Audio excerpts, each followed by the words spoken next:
Hi, first we discuss diffraction. In this case, we discuss the shadow near the object where we are seeing and light is falling on an opaque object. We can observe that close to the geometrical shadow, we can observe some alternative dark and bright regions. This happens due to the phenomenon diffraction. Is valid in sound waves, light waves, water waves, or matter waves. And since the wavelength of the light is very small compared to the obstacle we encounter, we can say that this phenomenon is not observable. So one more reason is there, due to the finite resolution of the optical instruments that we are dealing. For example, eye, telescope or microscope, whatever it is, and the phenomenon of diffraction is limited. So what we have to do is, it is not possible to observe it quite natural. The one of the example there we can see a diffraction is the colors of the CD.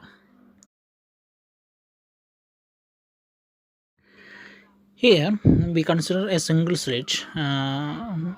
When we consider light falling on the single slit, we can say that uh, light spreads out from the narrow slit or narrow holes. Okay, it seems to turn around corners and enter the regions where we would expect a shadow. For example, diffraction, you can say diffraction can be just explained or described as there is a central spot or central region on both the sides of you can see alternate bright and dark region. The intensity becomes weaker away from the center, so that central bright fringe is bright and the intensities of brightness is decreasing as it is go away. Okay, here a single slit means L and N are those single slits where we can see the light is passing through the slit Ln and then goes to C, where the light rays are perpendicular to the plane of the slit, and at an angle theta also the light rays are passing, or the diffracted lights are passing to the point P, where we are dealing the path difference and the phase difference. Okay, first of all, the path difference for the edges of the slit L and N, we can write NP is equal to LP, that is equal to NQ from the figure, and this NQ can be written as A sin theta. This is approximately equal to A theta. So the path difference is equal to A theta, the slit width into theta, angle theta. Similarly, we can just define it to another points m1 and m2. The distance between m1 and m2 is y, so that we can say m2p minus m1p is equal to y theta, where y is the distance between the points. When we consider this point at C, where we can see the distance from L and N to that point C is equal, so that we can say the phase difference is 0. So the angle is, since the angle is 0, we can see a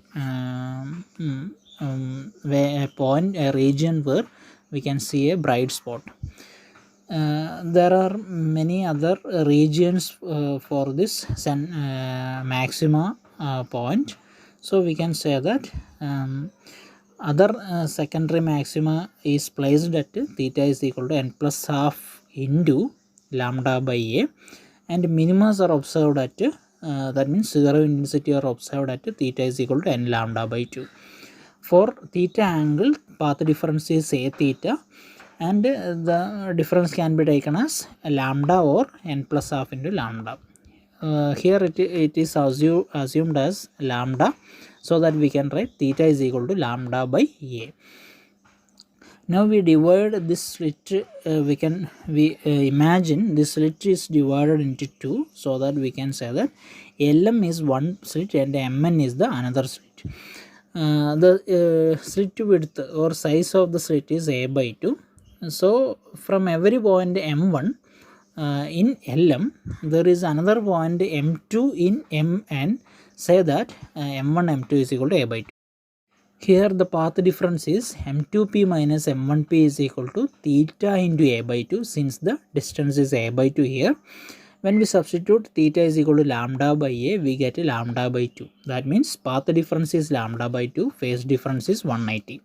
So at the angle theta is equal to lambda by a, the path difference is lambda by 2, 180 out of phase. So we can say that the intensity is 0. So in general we can say for theta is equal to n lambda by a, n being any integer, and then we can assume that the spot at that point is seems to be dark.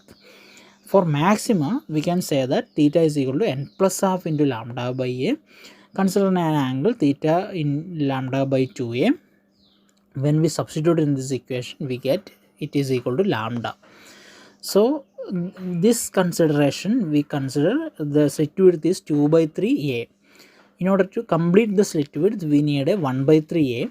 So that for this contribution, for this slit width, we can see there is a brighter contribution in there. So we consider the slit is divided into 3, and one of the part, 1/3 of this slit contribute to a bright spot or the intensity at that point.